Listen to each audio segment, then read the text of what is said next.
అందరికీ నమస్కారం అండి.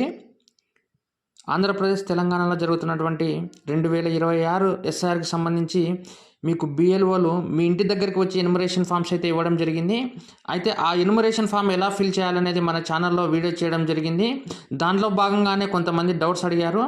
గత 2002 ఎస్ఐఆర్ లేదంటే అంతకుముందు ఎస్ఐఆర్లో మా పేరు ఎలా చెక్ చేసుకోవాలని చాలామంది డౌట్స్ అయితే అడిగారు. ఇప్పుడు దానికి సమాధానమే ఈ వీడియో. అయితే ఇక్కడ మీరు మీ పేరు కానీ మీ పేరెంట్స్ పేరు కానీ 2002 ఎస్ఐఆర్ లేదా అంతకంటే ముందు ఎస్ఐఆర్లో ఆంధ్రప్రదేశ్ తెలంగాణకు సంబంధించినటువంటి పేర్లు మీకు ఉన్నాయా లేదా అని తెలుసుకోవడానికి మీరు గూగుల్కి వెళ్ళేసి ECI.gov.in అనే వెబ్సైట్ ఓపెన్ చేసిస్తే మీకు ఫస్ట్ ఆప్షనే ఎలక్షన్ కమిషన్ ఆఫ్ ఇండియా అనే ఆప్షన్ ఉంటుంది. దానిపైన ప్రెస్ చేయండి. మీకు ఈ విధంగా డాష్బోర్డ్ అనేది ఓపెన్ అవుతుంది. దీనిలో search your name in last SIR అనే ఆప్షన్ ఉంటుంది. దాని తర్వాత ఓకే బటన్ క్లిక్ చేయండి.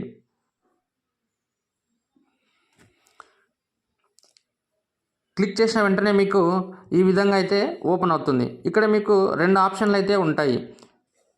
ఫస్ట్ ఆప్షన్ వచ్చేసి సర్చ్ బై ఎలక్టోర్ డీటెయిల్స్ అని ఉంటుంది. దీనిలో మీకు డీటెయిల్స్ అన్ని ఇవన్నీ ఇన్ఫర్మేషన్ ఇవ్వాల్సి ఉంటుంది. ఇది కొంచెం లెంతీగా ఉంటుంది, కొంతమందికి రాకపోవచ్చు కూడా మీ పేరు. మీరు second option search in last SIR ఈ రోల్ అనే ఆప్షన్ ఉంటుంది. దీన్ని క్లిక్ చేసేస్తే మీకు select state in last SIR, మాది ఆంధ్రప్రదేశ్ అండి, ఆంధ్రప్రదేశ్ క్లిక్ చేశాను. అలాగే తర్వాత డిస్టిక్ అంటే 2002లో ఉన్నటువంటి డిస్టిక్ ఉమ్మడి జిల్లాలు అనమాట, కర్నూలు డిస్టిక్ మాది. అలాగే మీ కాన్స్టిట్యున్సీ అంటే నియోజకవర్గం సెలెక్ట్ చేసుకోవాలి. 2002లో ఉన్నటువంటి నియోజకవర్గం మాది ఆత్మకూరు, నేను ఆత్మకూరు సెలెక్ట్ చేశాను. తర్వాత మీ పోలింగ్ స్టేషన్ అంటే ఫస్ట్ మీరు దీన్ని క్లిక్ చేస్తేనే మీకు ఈ విధంగా వస్తుంది. మీ ఊరు చూడండి ఫస్ట్ ఒకసారి. ఇక్కడ వచ్చేసి నేను వడ్డరామాపురం తీసుకున్నాను. నేను 26 పోలింగ్ స్టేషన్ నెంబర్ తీసుకున్నాను. మీ ఊర్లో మీకు 1, 2 లేదా 3, 4 ఈ విధంగా మీకు పోలింగ్ స్టేషన్స్ అయితే ఉంటాయి. మీరు మీ పేరు అనేది ప్రతి దానిలో కూడా చెక్ చేసుకోండి. 1, 2, 3 ఉంటాయి. దానిలో చెక్ చేసుకుంటే మీకు ఖచ్చితంగా కనిపిస్తుంది మీ పేరు. నేను వడ్డరామాపురం తీసుకొని వ్యూ అని సెలెక్ట్ చేశాను.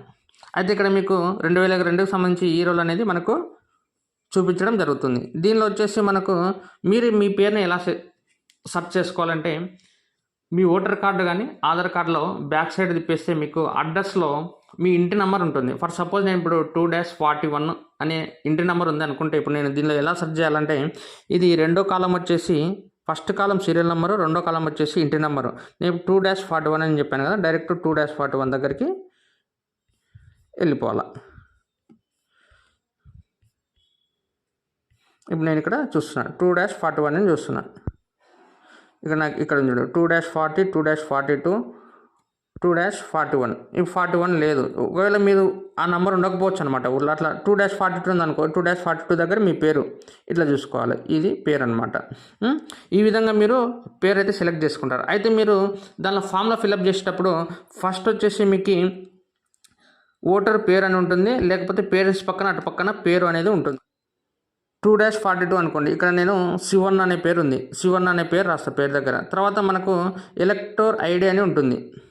ఎలక్టోర్ ఐడి అనేది ఈ పేరుకు సీరియల్ నెంబర్కి చక్కగా వచ్చేసి 7 దగ్గర ఈ లాస్ట్లో ఉంటుంది. AP27 అనే నెంబర్ ఉంటుంది, అది రాయాలి. తర్వాత బంధువు పేరు అని ఉంటుంది. బంధువు పేరు కూడా ఇక్కడ మనకు 2-42 శివన్న దగ్గర ఇటు పక్క ఇక్కడ పైన బంధువు పేరు అంటే ఇక్కడ బంధువు పేరు ఉంటుంది అనమాట. ఓకేనా. శివన్న దగ్గర ఇక్కడ బంధువు పేరు ఉంటుంది, పెద్ద అమ్మయ్య అని ఉంది. ఇక్కడ బంధువు పేరు రాయాలి. తర్వాత బంధుత్వం ఏమవుతుంది ఇక్కడే ఉంటుంది. బంధుత్వం కూడా పైన బంధుత్వం అంటే తండ్రి రాసుకోవాలి. రాసిన తర్వాత మీరు మళ్ళీ మొదటికి వెళ్తే ఇక్కడ మీ పేరు 2-42 అని చెప్పాను కదా, మీ సీరియల్ నెంబర్ చూసుకోవాలా. వరుస సంఖ్య వచ్చేసి 304 మీరు ఫామ్లో క్రమ సంఖ్య దగ్గర 304 అని ఫిల్ చేయాలి. ఇదంతా అయిపోయిన తర్వాత మీరు ప్రతి ఒక్కరు కూడా ఫస్ట్ పేజ్లోకి వెళ్ళాలి. ఫస్ట్ పేజ్లోకి వెళ్తే మీకు తర్వాత మీ రాష్ట్రం అనేది ఏమనేది చూపిస్తుంది. ఇక్కడ ఫస్ట్ టాప్లో ఆంధ్రప్రదేశ్. అలాగే మీకు దీనిలో మీ జిల్లా కూడా ఉంటుంది. ఇక్కడ జిల్లా వచ్చేసి కర్నూలు జిల్లా అనేది ఉంటుంది ఇక్కడ. తర్వాత మీ కాన్స్టిట్యున్సీ ఏదనేది ఉంటుంది, ఆత్మకూరు అని ఉంటుంది. మీ ఆత్మకూరు కాన్స్టిట్యున్సీ యొక్క సంఖ్య వచ్చేసి ఇక్కడ ఉంటుంది, మాది 187. తర్వాత వచ్చేసి భాగం సంఖ్య ఉంటుంది. ఇక్కడ భాగం సంఖ్య వచ్చేసి 26. తర్వాత క్రమ సంఖ్య ఆల్రెడీ మనము మన పేరు ముందు ఉన్నటువంటి క్రమ సంఖ్య రాశాము. ఈ విధంగా మీరు కానీ మీ పేరెంట్స్ డీటెయిల్స్ కానీ 2002 ఎస్ఐఆర్లో సింపుల్గా ఇలా చెక్ చేసుకోండి. మీకు తెలిసినంత వరకు ఈ ఇన్ఫర్మేషన్ షేర్ చేయండి. మిగతా వాళ్ళు కూడా ఏ విధంగా చూసుకోవాలని చాలామంది కన్ఫ్యూజన్లో ఉన్నారు, వాళ్ళకు కూడా ఒక క్లారిటీ అనేది వస్తుంది. Thanks for watching this video.